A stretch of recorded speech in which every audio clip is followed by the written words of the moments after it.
Hello बच्चों, welcome once again to the Miracle Education online platform.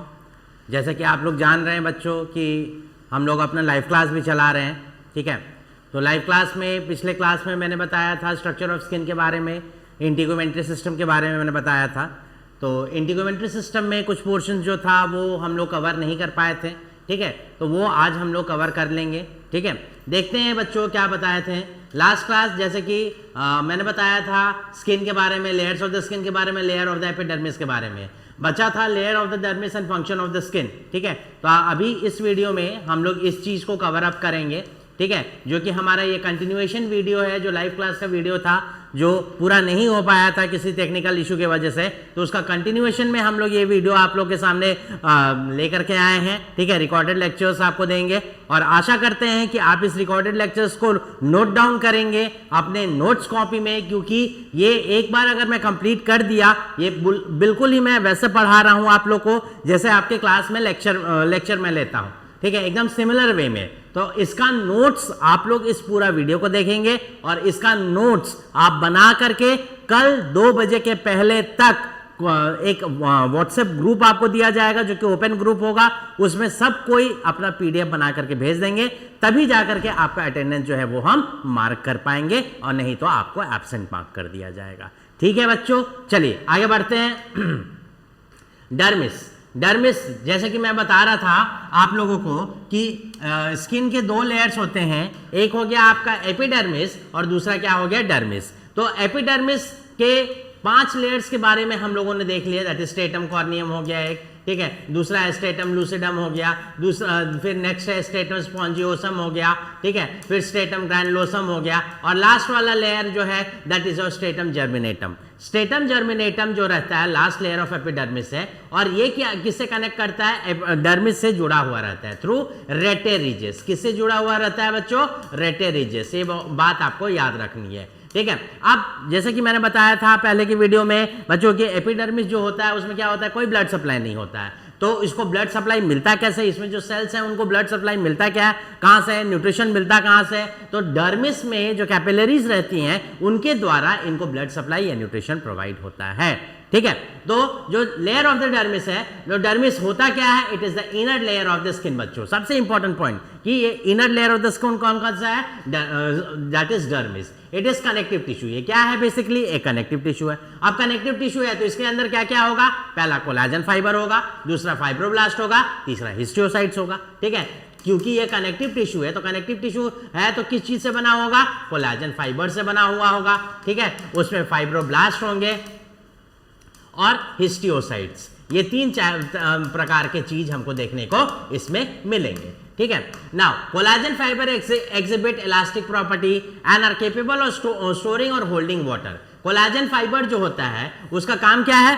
पहला कि उसके अंदर इलास्टिसिटी प्रॉपर्टी होता है, मतलब लचीलापन होता है, ठीक है, जिसके वजह से स्किन को हम लोग स्ट्रेच भी कर सकते हैं और रिट्रैक्ट भी कर सकते हैं, ठीक है। और वो दूसरा काम क्या करता है? It is capable of holding and water.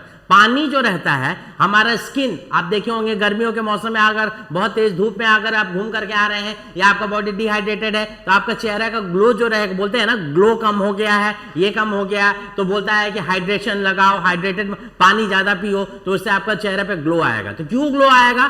क्योंकि जो डर्मिस लेयर रहता है उसमें क्या होता है? पानी को होल्ड करने का क्षमता होता है, और पानी का होल्ड करेगा तो उसके जो सेल्स होंगे वो क्या रहेंगे? ऐसे टर्जिड रहेंगे, और टर्जिड रहेंगे तो क्या देंगे? जो सेल्स रहेंगे वो टाइट रहेंगे, और टाइट रहेंगे तो आपका जो स्किन रहेगा वो ग्लो करेगा। वही अगर मान लीजिए इस सेल्स में पानी की कमी की वजह से क्या हो जाएगा? ये फ्लैसिड हो जाएगा, ये सिकुड़ जाएगा, तो आपका भी स्किन भी क्या रहेगा? सिकुड़ा हुआ लगेगा, आपका जो ग्लो है वो खत्म हो जाएगा, ठीक है। तो इसलिए बोला जाता है क्या? पानी पीने के लिए। जो ग्लो और नॉन ग्लो होता है स्किन का वो इसी की वजह से आता है, ठीक है। नेक्स्ट बढ़ते हैं। Collagen fibre contain the enzyme collagenase which is responsible for wound healing. अगर मान लीजिए हमारा कट भी जाता है, कहीं पर भी स्किन कट जाता है, तो आप देखते हो कि वहां पे जो घाव होता है वो जल्दी जल्दी भर जाता है। तो घाव भरने के लिए कौन सा है? ये जो कोलाजन फाइबर्स है, ठीक है। कोलाजन फाइबर बहुत इंपॉर्टेंट रोल प्ले करता है। पहला ये इलास्टिक प्रॉपर्टी शो करता है, दूसरा पानी को होल्ड करता है, और तीसरा जो प्रॉपर्टी है वो क्या करता है? घाव को सुखाने में मदद करता है। और घाव को सुखाने में मदद कैसे करता है? क्योंकि ये जो कोलाजन फाइबर है इसके अंदर एक स्पेशल एंजाइम रहता है, उस एंजाइम का नाम क्या होता है, कोलाजिनेस, जो कि क्या करता है, वुंड हीलिंग या घाव को सुखाने में मदद करता है। क्लियर है बच्चों? तो अभी तक हम लोग क्या देखें कि एपिडर्मिस से डर्मिस कैसे जुड़ा हुआ है, ठीक है। डर्मिस क्या है, इनर लेयर है, ठीक है। ये कनेक्टिव टिश्यू है, कनेक्टिव टिश्यू है तो मतलब कि क्या क्या होगा इसके अंदर, collagen fibre, fibroblast and हिस्टोसाइट। Collagen fibre का काम क्या है, इट एक्सिबिट पहला इलास्टिक प्रॉपर्टी, दूसरा होल्डिंग एंड स्टोरिंग वाटर, तीसरा क्या होता है, वुंड हीलिंग में मदद करता है। इतना क्लियर है? चलिए आगे बढ़ते हैं बच्चों, लेयर्स ऑफ द डर्मिस देखते हैं। लेयर्स ऑफ द डर्मिस, जो डर्मिस है वो दो लेयर से जुड़ करके बना हुआ है। पहला जो लेयर है that is your superficial papillary layer, और दूसरा जो लेयर है that is your deeper reticular layer, ठीक है। तो सुपरफिशियल पैपिलरी लेयर हम लोग किसको बोलेंगे, superficial papillary layer it projects into the epidermis, it contain blood vessels, lymphatic and nerve fibre. This layer also has some pigment containing cells known as chromatophores, ठीक है। अब देखिए बच्चों हम बता क्या रहे हैं, ये हो गया ये क्या हो गया आपका, ये हो गया बच्चों आपका एपिडर्मिस, ठीक है। ये हो गया आपका एपिडर्मिस। एपिडर्मिस के जस्ट नीचे क्या है, डर्मिस। तो डर्मिस में एक लेयर ऊपर है, एक लेयर अंदर है, ठीक है, क्योंकि ये दो लेयर ही है। जो ऊपर वाला लेयर होता है उसी को हम लोग क्या नाम दे दिए, सुपरफिशियल पैपिलरी लेयर। इस पैपिलरी लेयर में क्या होता है, ब्लड वेसल्स होते हैं, क्या रहते हैं, ब्लड वेसल्स रहेंगे, लिम्फैटिक्स रहेगा, ठीक है, lymphatic lymph vessels and nerve fibre भी इसमें रहेंगे। This layer also has some pigment containing cell, इस लेयर में कुछ पिगमेंट कंटेनिंग सेल्स भी रहते हैं जिसको हम लोग क्या बोलते हैं, क्रोमैटोफोर्स बोलते हैं। क्या बोलते हैं, क्रोमैटोफोर्स, ठीक है। Next, dermal papilla are finger like projection arising from the superficial papillary dermis and each papilla contain a plexus of capillaries and lymphatic which are oriented perpendicular to the skin surface and the papilla are surrounded by rete ridges extended from the epidermis। अब जैसे कि मैंने बताया था क्या कि यहाँ पे मैं बना रहा हूँ, ये हो गया आपका एपिडर्मिस लास्ट लेयर, ये हो गया डर्मिस का first layer that is superficial papillary layer. इसमें क्या है, इस टाइप के पैपिला निकले हुए हैं, क्या है, रेस्ट फिंगर लाइक प्रोजेक्शन, जिसको हम लोग क्या बोलते हैं, पैपिला। इस पैपिला में क्या है आपका, कैपिलरीज है, ठीक है, कैपिलरीज है, ठीक है, प्लेक्सस है, ये सारा इसमें जो रहता है। और ये आगे की ओर किधर की ओर बढ़ता है, अपवर्ड मूव करता है, किसे कांटेक्ट करता है, एपिडर्मिस से कांटेक्ट किया हुआ रहता है। इस टाइप से एपिडर्मिस से ये कांटेक्ट किया हुआ रहता है, क्योंकि एपिडर्मिस को न्यूट्रिशन सप्लाई, ब्लड सप्लाई, उसमें तो ब्लड सप्लाई कोई होता नहीं है, तो न्यूट्रिशन कौन प्रोवाइड करता है, यही जो प्लेक्सस ऑफ कैपिलरीज रहता है, यही इसको ब्लड सप्लाई करता है, ठीक है। क्लियर है सबको, ठीक है। अभी सुपरफिशियल, इसलिए इस लेयर को हम लोग क्या बोलते हैं, सुपरफिशियल, और पैपिला, चूंकि इसके ऊपर पैपिला रहता है इसलिए इस लेयर को हम लोग क्या बोलते हैं, सुपरफिशियल पैपिलरी लेयर। क्लियर बच्चों? चलिए आगे बढ़ते हैं। ये पहला लेयर हो गया आपका, that is superficial papillary layer. Second जो लेयर है that is your deep reticular layer, ठीक है। डीप रेटिकुलर लेयर में हम लोग क्या देखते हैं, नाम से पता चल रहा है कि एक लेयर ये एपिडर्मिस हो गया, ठीक है, ये हो गया आपका डर्मिस, ये लेयर हो गया आपका सुपरफिशियल लेयर, ये हो गया आपका क्या, रेटिकुलर लेयर। क्या है ये, रेटिकुलर लेयर, अंदर की ओर जो लेयर है। Reticular layer is made up of reticular and elastic fibres. अब क्या है, जैसे कि हम लोग देखें कि डर्मिस में क्या है, इलास्टिक फाइबर्स है, तो इसमें क्या है, रेटिकुलर इलास्टिक फाइबर्स ही है। These fibers are found around the hair bulb, sweat gland and sebaceous gland। जैसा कि आप लोग जानते हैं कि हमारा बाल जो होता है, हमारा स्वेट ग्लैंड होते हैं, हमारे सीबेशियस ग्लैंड होते हैं, वो सारे यही डर्मिस लेयर से ही अराइज होते हैं। एक हिंट हमको मिल गया कि बोल क्या रहा है कि जो हेयर बल्ब है, मतलब कि जो हेयर ऐसे उग गया तो उसका नीचे जो जड़ होता है वो कहाँ पे रहता है, तो यही डर्मिस में सिचुएटेड रहता है। स्वेट ग्लैंड मतलब कि जो पसीना निकलने वाला ग्रंथि होता है, उसका जो बेस पॉइंट ग्लैंड रहता है वो कहाँ पे रहता है, ये डर्मिस में रहता है। ये तो फिर ओपनिंग होता है जिसके थ्रू पसीना बाहर आता है, ठीक है। सिबेशियस ग्लैंड जो सीबम प्रोड्यूस करता है, ऑयली सिक्रीशन, वो ग्लैंड भी कहाँ पे रहता है, यही डर्मिस में कन्फाइंड रहता है। जो ग्लैंड है, बाद बाकी डक्ट तो सुपरफिशियल सरफेस पे है जो हमारे स्किन पे दिखाई देता है।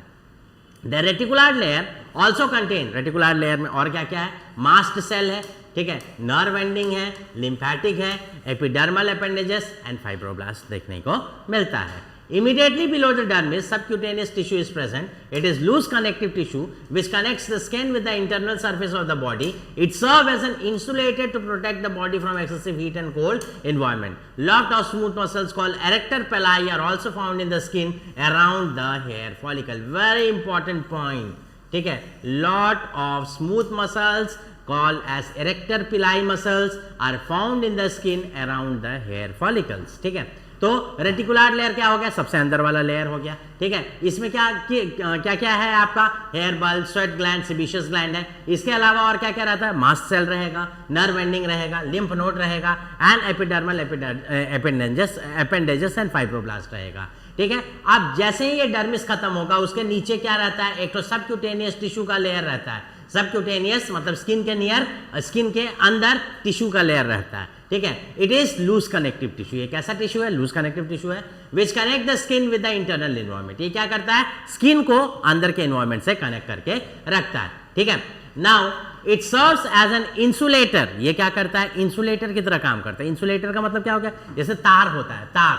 ठीक है, तार के अंदर कॉपर का वायर रहता है, उसके ऊपर एक प्रोटेक्टिव कवरिंग लाल, पीला, हरा, ब्लू जो भी कलर का रहता है वो दिखाई देता है. तो वो क्या करता है, जो लाल, पीला, हरा कलर जो प्लास्टिक का रहता है अंदर बिजली फ्लो करता है. अगर उसको खुला छोड़ देंगे तो कॉपर वायर से जब बिजली फ्लो करेगा तो अगर गलती से हम लोग उसको टच कर दिए तो हमको करंट लग सकता है. तो इसलिए उसके ऊपर एक प्रोटेक्टिव कवरिंग देते हैं जिसको इंसुलेशन बोलते हैं. वो क्या करता है, इलेक्ट्रिसिटी को स्प्रेड नहीं करने देता है. तो वैसे ही ये स्किन के नीचे एक सबक्यूटेनियस टिश्यू रहता है. वो क्या करता है, वो आपका इंसुलेटर के लिए काम करता है. इंसुलेटर क्या काम करेगा, अंदर का बॉडी को बाहर नहीं जाने देगा. अब जैसे ठंडा का मौसम है, बाहर इन्वायरमेंट ठंडा है, आप स्वेटर वेटर पहन लिए, ठीक है, आपके अंदर हीट प्रोड्यूस हो गया. अगर मान लीजिए इंसुलेटर नहीं रहता तो सारा गर्मी आपका शरीर से बाहर निकल जाता. जब शरीर से बाहर निकल जाता तो आपको ठंड से राहत नहीं मिलता. ठीक है, गर्मी का मौसम है, बाहर एटमॉस्फेयर बहुत गर्म है, आप एसी में हो. ठीक है, आप एसी के अंदर बैठे हो, आपका टेम्परेचर जो है वो रेगुलेटेड है. ठीक है, बॉडी का टेम्परेचर नॉर्मल टेम्परेचर पे 37 डिग्री सेंटीग्रेड पे ला दिया गया है क्योंकि आपको एसी में बैठा देंगे, आपको गर्मी नहीं लग रहा है. अभी क्या हो जाएगा कि अगर मान लीजिए हमारे पास इंसुलेटर नहीं रहता तो ये सारा टेम्परेचर बाहर डिसिपेट कर जाता है एनवायरनमेंट में, और डिसिपेट कर जाता तो आपको गर्मी वापस से लगने लगता आपका. क्योंकि कोई भी एंजाइम को हमारे बॉडी में वर्क करने के लिए ऑप्टिमम टेम्परेचर मस्ट है, और हमारा बॉडी का ऑप्टिमम टेम्परेचर क्या है, 37 डिग्री सेंटीग्रेड है. क्लियर. तो इसलिए बोला क्या जाता है कि ये जो सबक्यूटेनियस लेयर है ये हमारा बॉडी का इंसुलेटर होता है. ठीक है, उसके बाद क्या होता है, lot of smooth muscle called as arrector pili और also found in the skin around the hair follicle. अब हेयर फॉलिकल कहाँ है, आपका रेटिकुलर लेयर में, रेटिकुलर लेयर ऑफ डर्मिस में. उसके आजू बाजू क्या होते हैं, एक स्मूथ मसल फाइबर रहता है. इस स्मूथ मसल का नाम क्या है, एरेक्टर पाइलाई मसल. क्या नाम है, एरेक्टर पाइलाई मसल्स. ठीक है, ये क्या करता है, पाइलो इरेक्शन. जब आप डरते हैं तो देखते हैं ना कि आपका स्किन जो बाल रहता है वो खड़ा हो जाता है. ठीक है, बोलते हैं ना पाइलो इरेक्शन हो गया, गूस बम्प्स हो गया. तो गूस बम्प्स कॉज कराने में कौन सा मसल इन्वॉल्व रहता है, तो यही मसल. क्यों, क्योंकि ये जस्ट हेयर फॉलिकल क्या मतलब जहां पे रहता है उसके जस्ट बगल में ये मसल रहता है. जैसे ही हमारा स्मूथ मसल एक्टिवेट होगा ड्यू टू आपका कुछ भी एक्टिविटी से, सिंपैथेटिक या पैरासिम्पैथेटिक एक्टिविटी से, अगर हमारा स्मूथ मसल्स एक्टिवेट हुआ, ठीक है, तो क्या करेगा, एरेक्टर पाइलाई मसल्स को मसल में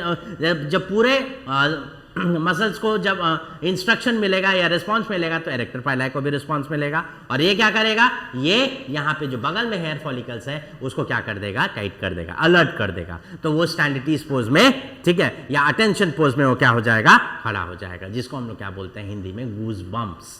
ठीक है, उसी को क्या बोलते हैं, गूज बम्प. तो क्वेश्चन आ सकता है नॉर्सेट में बच्चों कि name the muscles of the skin which is responsible for causing pilo erection और गूज बम्प्स.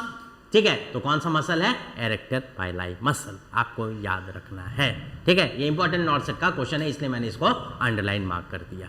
ठीक है, यूनिवर्सिटी में भी आपसे पूछा जा सकता है. ठीक है, अदर कॉम्पिटिटिव एग्जाम्स में भी पूछा जा सकता है. ऐसा नहीं है कि सिर्फ एक ही एग्जाम के लिए ये कन्फाइंड है.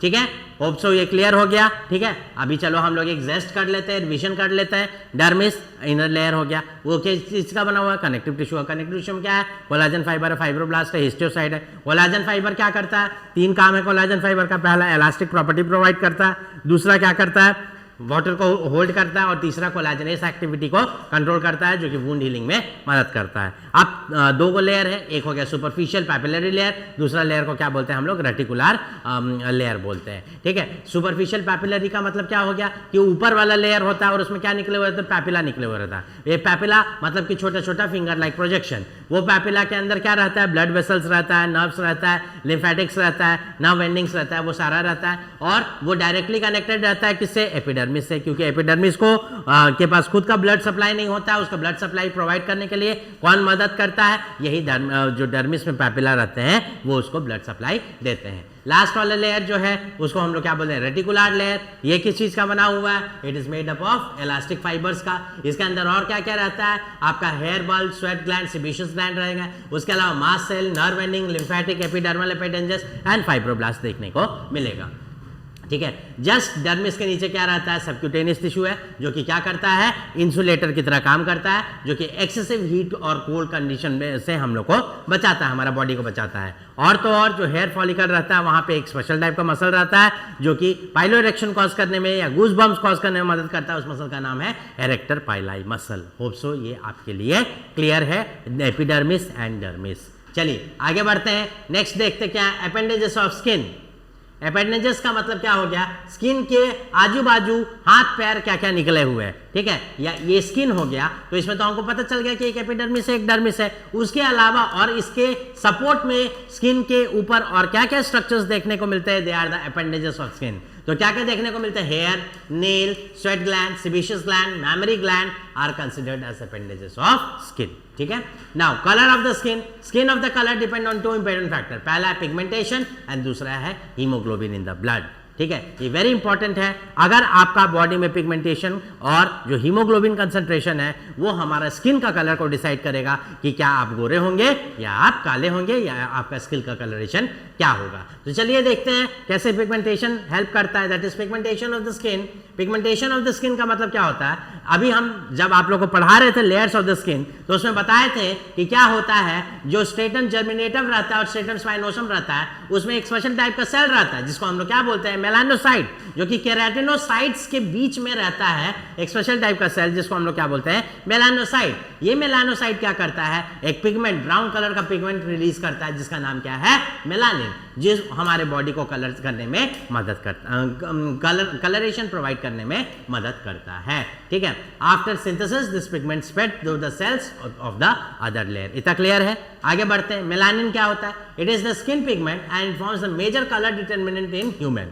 Skin become dark when melanin content increase. जब मेलानिन का कंसंट्रेशन ज्यादा होगा तो आपका स्किन क्या हो जाएगा, डार्क हो जाएगा, मतलब आपका स्किन कलरेशन डार्क हो जाएगा। It is protein in nature. अगर मेलानिन को देखा जाए तो क्या है, इसका केमिस्ट्री क्या है, it is proteinaceous in nature and is synthesized from the amino acid tyrosine that is via dihydroxy phenyl एनिलील। Very important point to remember कि जो मेलानिन होता है वो कहां से बन के आता है, सिंथेसाइज कैसे होता है, तो it is synthesized from amino acid जिसका नाम क्या है, ट्रायोसिन। ये आपको याद रखना है। अगर मान लीजिए आपके शरीर में डेफिशिएंसी हो गया, मेलानिन की कमी हो गई, तो आपको एक बीमारी हो जाएगा जिसको क्या बोलेंगे, एल्बिनिज्म बोलेंगे या हाइपोपिगमेंट्री कॉन्जेनाइटल डिसऑर्डर। ये बचपन से जन्मजात होता है, इसलिए इसको क्या बोलते हैं, हाइपो। हाइपो मतलब कम, पिगमेंट मतलब कि बॉडी में पिगमेंट का मात्रा कम हो गया, और कॉन्जेनाइटल जन्मजात बीमारी होता है। ठीक है, तो स्किन को कलर को डिसाइड करने के लिए सबसे पहले क्या है, मेलानिन इंपॉर्टेंट रोल प्ले करता है। क्लियर बच्चों, चलो आगे बढ़ते हैं। दूसरा जो इंपॉर्टेंट फैक्टर है जो कि हमारे स्किन को कलरेशन को डिसाइड करता है वो है आपका हीमोग्लोबिन इन द ब्लड। अब हीमोग्लोबिन इन द ब्लड क्या होता है, क्योंकि स्किन के नीचे क्या है, बहुत सारे ब्लड वेसल्स मूव करते रहते हैं। तो अगर हमारे बॉडी में ब्लड वेसल्स में प्रॉपर अमाउंट में ब्लड जाएगा तो क्या हो जाएगा, हमारा जो ब्लड वेसल्स है वो दिखाई देगा। आप देखे होंगे ना, कभी भी आप लाइट अगर जला करके यहाँ पे देखेंगे तो आपको दिखाई देगा, ब्लड वेसल्स आपको क्लियरली इजिली विजिबल हो जाएगा। ठीक है, तो जो हीमोग्लोबिन इन ब्लड है, that is amount and nature of haemoglobin that circulate in the cutaneous blood vessel play an important role in the colouration of the skin. Skin कब pale हो जाएगा, मतलब उसका कलर चेंज होगा, when haemoglobin content खत्म हो जाएगा। जब स्किन पिंक कब होगा? When blood rushes to skin due to continuous vasodilation, जिसको ब्लशिंग बोलते हैं, ठीक है। और ब्लूइश या साइनोसिस कब बोलेंगे? Which is caused by excessive amount of reduced haemoglobin. अब यहां से आपको क्वेश्चन बन सकता है कि साइनोसिस क्या होता है? That is bluish discolouration of the skin. अगर स्किन का ब्लूइश डिस्कलरेशन होगा due to excessive amount of reduced haemoglobin, अगर हमारे बॉडी में हीमोग्लोबिन की मात्रा कम होगी तो हमारा जो स्किन रहेगा वो ब्लूइश डिस्कलरेशन शो करेगा, जिसको हम लोग क्या बोलेंगे? साइनोसिस बोलेंगे, ठीक है। अगर हमसे पूछ दिया कि व्हाट इज ब्लशिंग, ब्रो, अगर large amount of blood vessels में लार्ज अमाउंट ऑफ ब्लड रहेगा तो क्या हो जाएगा? जो स्किन कलरेशन रहेगा वो पिंकिश दिखाई देगा, उसको हम लोग क्या बोलेंगे? ब्लशिंग बोलेंगे या पिंक स्किन कलरेशन हो जाएगा। और जब हीमोग्लोबिन का कंटेंट बिल्कुल ही घट जाएगा तो हमारे स्किन कलरेशन क्या हो जाएगा? पेल हो जाएगा, ठीक है। मतलब कि उसका जो कलर रहेगा नॉर्मल कलर से पिंकिश से थोड़ा हल्का डल हो जाएगा, तो उसको हम लोग क्या बोलेंगे? पेल कलरेशन बोलेंगे, ठीक है। तो मेलानिन और दूसरा है हीमोग्लोबिन। तो ये था, ये दो चीज था जो कि हमारे स्किन को कलरेशन को, एक था हो गया आपका मेलानिन कंसंट्रेशन और दूसरा क्या हो गया? हीमोग्लोबिन का कंसंट्रेशन, जो कि हमारे स्किन कलरेशन को डिसाइड करने में इंपॉर्टेंट रोल प्ले करते हैं, ठीक है। तो बच्चे अभी तक हम लोग क्या क्या देख लिए? स्किन के बारे में देख लिए, लेयर्स ऑफ द स्किन के बारे में देख लिए, एपिडर्मिस का लेयर्स के बारे में देख लिए, डर्मिस का लेयर्स के बारे में देख लिए, कलरेशन ऑफ द स्किन जो कि शॉर्ट नोट में पूछा जा सकता है, कलरेशन ऑफ द स्किन या पिगमेंटेशन ऑफ द स्किन के बारे में, तो आप ये मेंशन वहां कर सकते हैं अगर आप चाहें तो, ठीक है। नेक्स्ट लास्ट इंपॉर्टेंट जो टॉपिक था that is your function of the skin. Function of the skin क्या है? सब कोई आप जानता है कि what is the main function of skin. तो पहला जो स्किन कहां रहता है? हमारा बॉडी का सरफेस पे रहता है। तो सबसे इंपॉर्टेंट जो फंक्शन है वो स्किन का, वो क्या है? तुम्हारा प्रोटेक्टिव फंक्शन। प्रोटेक्शन क्या है? Skin form the covering of all the organ of the body and protect the organ from following factors. किसकी चीज से बचाएगा? पहला आपको बैक्टीरिया एंड टॉक्सिक सब्सटेंस से बचाएगा,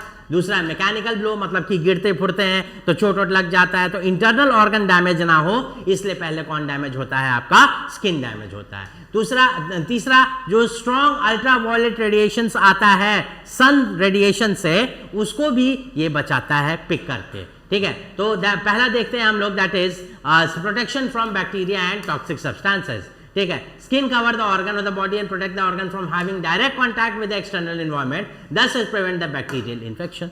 हमारा इसके डायरेक्ट ऑर्गन जो है वो डायरेक्ट एटमॉस्फेयर के कांटेक्ट में नहीं आएगा, एनवायरनमेंट के कांटेक्ट में नहीं आएगा, तो क्या इससे फायदा क्या होगा कि हमारा जो पहले कौन आएगा? जो डायरेक्ट ऑर्गन है, डायरेक्ट ऑर्गन अगर कांटेक्ट में आ जाएगा तो क्या हो जाएगा? बैक्टीरिया इन्वेशन वगैरह हो जाएगा और ये ऑर्गन को डैमेज कर सकता है, ठीक है। लेकिन पहले कौन आता है? फर्स्ट लाइन ऑफ डिफेंस क्या है? इसका स्किन पहले आएगा, ठीक है। जो भी बैक्टीरिया रहेगा, जो भी वायरस रहेगा उसे, या जो भी टॉक्सिक सब्सटेंस रहेगा उससे पहले लड़ेगा। अगर उससे लड़ने के बाद अगर वो टॉक्सिक सब्सटेंस बचा तभी वो पेनिट्रेट करेगा ऑर्गन में, और नहीं बचा तो नहीं पेनिट्रेट करेगा, हमारा जो इंटरनल ऑर्गन है वो सेफ रहेगा, ठीक है। Now lysozyme secreted in the skin destroy the bacteria. अब हम बोले क्या कि बैक्टीरिया को मार देता है, तो मारता कैसा है? जहर थोड़ी है, स्किन में जहर थोड़ी है, उसमें क्या है? एक स्पेशल टाइप का एंजाइम है, उस एंजाइम का नाम क्या है? लाइसोजाइम, जो कि स्किन खुद ब खुद सिक्रीट करता है। दूसरा, keratinised stratum corneum of epidermis for protective function. This layer also offer resistant against toxic substances like acid and alkalis, ठीक है। Now, if the skin is injured, infection occurs due to invasion of bacteria from external environment, and during injury or skin infection, the keratinocyte secretes, that is cytokinin like interleukin, alpha tumor necrosis factor, and gamma interferon, which play an important role in inflammation, immunological reaction, tissue repair, and wound healing. अगर मान लीजिए किसी कारणवश क्या हो जाता है, हमारा स्किन इंजर्ड हो जाता है या स्किन इन्फेक्शन हो जाता है, तो जैसे ही इंजरी होती है तो हमारा जो ये रहता है infection occurs due to invasion of bacteria from external environment. अगर मान लीजिए यहाँ ब्रेक और कंटिन्यूटी इन द स्किन हो गई, बैक्टीरिया यहाँ से अंदर प्रवेश कर गया, तो क्या करेगा? हमारा जो बॉडी रहेगा उसको मारने के लिए क्या करेगा? साइटोकाइन और लाइक इंटरल्यूकिन्स, साइटोकाइंस रिलीज करेगा। जैसे इंटरल्यूकिन हो गया, अल्फा ट्यूबर नेक्रोसिस फैक्टर हो गया, अल्फा इंटरफेरॉन हो गया, और ये सब क्या करेगा? ये इंपॉर्टेंट रोल इन्फ्लेमेशन में करेगा, इम्यूनोलॉजिकल रिएक्शन, टिश्यू रिपेयर में ये